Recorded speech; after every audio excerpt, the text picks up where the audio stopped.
लक्ष्मीनाथसमारम्भां नादयामुनमध्यमाम् अस्मदाचार्यपर्यन्तां वन्दे गुरुपरम्परां यदिराजाय विद्महे श्रीभाष्यकाराय धीमहि तन्नो रामानुजार्य प्रचोदयात् ஆழ்வார்கள் திருவடிகளே சரணம் எம்பெருமானார் திருவடிகளே சரணம் ஜீயர் திருவடிகளே சரணம் यो नित्यमच्युतपदाम्बुजयुग्मरुक्म व्यामोगदस्तदितरानतृणाय मेने अस्मद्गुरोर्भगवतोऽस्य दयैकसिन्धो रामानुजस्य शरणं शरणं प्रपद्ये நீரார் கடலும் நிலமும் முழுதுண்டு ஏலார் ஆலம் இளந்தலின்மே துயிலந்தாய் சீரார் திருவேங்கட மாமலிமையாராமுதே அடியேர் கருளாயே.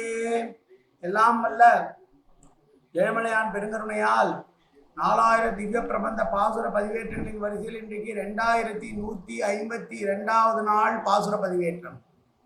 திருமங்கையாழ்வார் அருளிய பெரிய திருமொழியிலே 8ஆம் பத்தில் வரக்கூடிய முதல் திருமொழியினுடைய முதல் பாசுரம் 71வது திருமொழி பாசுரம்.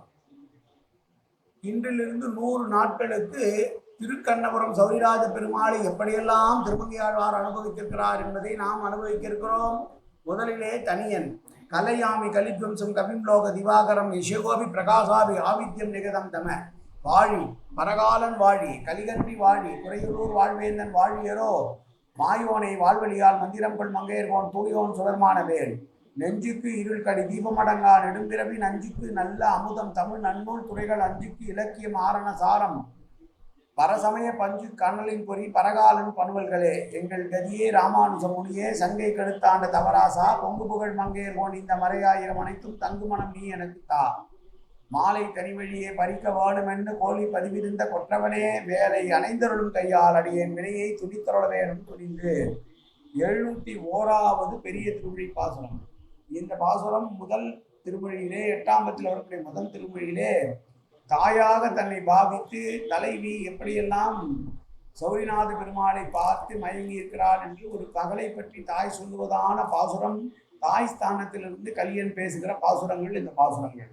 சிலை இலங்கு பொன்னாழி தின்படை தண்டு ஒன் சங்கம் என்கிறாளால் மலை இலங்கு தோல் நான்கே மற்றவனுக்கு என்றே கான் என்கிறாளால் முலை இலங்கு பூம்புய மூம்பயலை முன்பு ஓட அன்பு ஓடி இருக்கின்றாளால் கலை இலங்கு மொழியாளர் கண்ணபுரத் தம்மானை கண்டால் கொலோ. சிலை என்றால் சாரங்கம் என்கிறவில், இலங்கு பொன்னாழி என்றால் விரும்பத்தக்கதான சுதர்சன ஆழ்வான் என்கிற திரு ஆழி, தின்படை என்றால் நந்தகம் என்கிற கத்தி, தண்டு என்றால் கௌமேதகம் என்கிற கதை, பொன் சங்கம் என்றால் அழகிய சங்கு என்று சொல்லிக்கொண்டே நிற்கிறாள் இந்த பெண். எப்போதும் பிதற்றிக் கொண்டே இருக்கிறாள். சாரங்கத்தை பார்த்தாயா, நந்தகத்தை பார்த்தாயா, சக்கராயுதத்தை பார்த்தாயா, பாஞ்சஜன்யத்தை பார்த்தாயா, கௌதமேதி எவ்வளவு அழகாக இருக்கிறாள், எவ்வளவு அழகாக இருக்கிறாள் என்று பிதற்றுகிறாள். என்ன எனக்கு புரியவே இல்லை. அந்த பெருமாளையே பாடுகிறாள். மலை போல் இருக்கிற பெருமாளை பார் என்கிறாள். 4 திருத்தோள்கள் எவ்வாறு அழகாக இருக்கிறது பார் என்று என்னை வேற வந்து பாரு பாருன்னு வேற வற்புறுத்துறான். அம்மா இங்க மாமா எப்படி இருக்கு பாருமா, இந்த தோல் 4 தோல் எப்படி இருக்கு பாருமா, எப்படி இருக்கு பாருமான்னு கேட்கிறாள். எனக்கு ஒண்ணுமே புரியல. தலைவனை விட்டு பிரிந்திருப்பதனால் மார்பிகத்திலே பசலை படிந்து ரொம்பவும் துன்பப்படுகிறாள். அவனை பிரிந்ததனால் ஏற்பட்ட துன்பத்தினால் தவிக்கிறாள். தவிக்கிறாள். அவனை பிரிந்திருக்கிறோமே என்று தவிக்கிறாள். தாய் சொல்கிறாள், இதையெல்லாம் என்னை வேறு பார்க்க சொல்லுகிறாள். இங்கே வா, பெருமாளின் அழகிப்பார். இப்படி இருக்கிற பொழுதுதான் சாஸ்திரங்களிலே பயிற்சியுள்ளவர்கள் அந்த வழியாக போகிறவர்கள் என்ன சொல்லுகிறார்கள் என்றால், இவர் திருக்கண்ணபுரத்தில் இருக்கிற சௌரிராஜ பெருமாளை பார்த்திருப்பாள் இந்த பெண், அதனால் தான் அவளுக்கு இப்போ ஒரு நிலை உண்டாகி இருக்கிறது என்று சொல்கிறார். அவ்வளவு அழகாக இருக்கக்கூடிய பெருமாளாம் அவர், அந்த பெருமாளை பார்த்ததனாலே இவளுக்கு இந்த கதி ஏற்பட்டது என்று சொல்கிறார். இந்த பாசுரத்துக்கு பெரியவாச்சான் பிள்ளை சுமார் 15 பக்கம் விளக்கம் எழுதியிருப்பதாக பள்ளத்துறையா சொல்கிறார். பெண்களுக்கு ஏற்படுகிற காம உணர்வு பற்றி அருமையான ஒரு விளக்கம் தருகிறாராம் பெரியவாச்சான் பிள்ளை.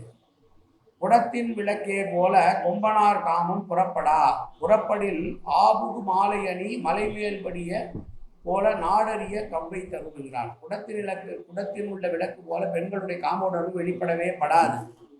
ஒருவேளை அப்படி வெளிப்பட்டால் அது மலை மேல் இருக்கக்கூடிய விளக்கு போல உலகத்திற்கெல்லாம் தெரிந்து விடும் என்று ஒரு விளக்கத்தை சொல்லுகிறார். மற்றொரும் பொருத்தும் சொல்கிறார். தலைவனை பிரிந்து அதனால் காமவசப்பட்டு காம நோயினால் அவருடைய மார்பகத்திலே பசலை படாவிட்டால் அந்த மார் என்ன மரமார்பா என்று கேட்கிறார். இப்படியெல்லாம் பெண்களுடைய தன்மையை பற்றி பெருமாள் மீது காமமும் காதலும் கொண்ட அந்த தலைவியானவள் பிதற்றி கொண்டிருப்பதை தாய் பார்த்துவிட்டு, இவள் எந்த பெருமாளை பார்த்து இப்படி மதிமயங்கி கிடக்கிறாள் என்று எனக்கு தெரியவில்லை, ஆனால் படித்த சான்றோர்கள் சொல்கிறார்கள் சௌரிராஜனை பார்த்துவிட்டு வந்திருக்கிறாள், அதனால் இவ்வாறு புலம்புகிறாள், அவன் அழகை பார்த்துவிட்டு என்று சொல்கிறாள். பெருமாளின் அழகை பற்றி சொல்லிய பாசுரம் இந்த பாசுரம் தாய் சேனத்திலிருந்து கலியன் சொன்னது. மீண்டும் ஒரு முறை பாசுரம்.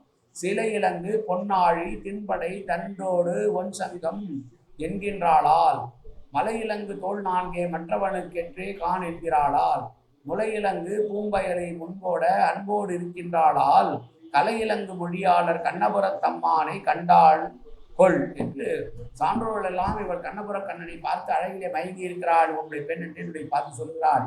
இவளோ பெருமாளுடைய அழகை பற்றியும் அவருடைய பஞ்சாயுதங்களை பற்றியும் வந்து பார் பார் பார் என்று என்னையும் கூப்பிட்டு பேசுகிறாளே என்று தலைவியானவள் தலைவனை பிரிந்திருப்பதை பற்றி தாய் பேசுகிற பாசுரம் இந்த பாசுரம். நாளைக்கு அடுத்த பாசுரத்தை சேமிப்போம். ராயேன வாச்சா மனசேந்திரிவா அவ்யாத்தனாவா பிரகதேசுவாவா அது கரோமி என்ற சகலம் பரஸ்மை ஸ்ரீமன் நாராயணாயேடி சமர்ப்பியாமி. உடலாலும் உள்ளத்தாலும் வாக்காலும் சகலவிதமான பாவங்களும் தோஷங்களும் நிறைந்ததாய் உலகத்தினுடைய இயல்பிருந்த போதிலும் அடியேன் செய்கிற நல்வினையோ தீவினையோ அத்தனையும் உன்னுடைய கமலமலன் பாதங்களில் சமர்ப்பிக்கிறேன் கண்ணா. காத்தொருள்வாய் கண்ணா, ஏற்றுக்கொள்வாய் கண்ணா, எப்போதும் திருநாமம் கண்ணா கண்ணா கண்ணா என்று நாவில் வருவதற்கு அற்புரிவாய் கண்ணா. சர்வத்திர கோவிந்தநாம சங்கீர்த்தனம். கோவிந்தா கோவிந்தா கோவிந்தா கோவிந்தா கோவிந்தா கோவிந்தா கோவிந்தா கோவிந்தா கோவிந்தா.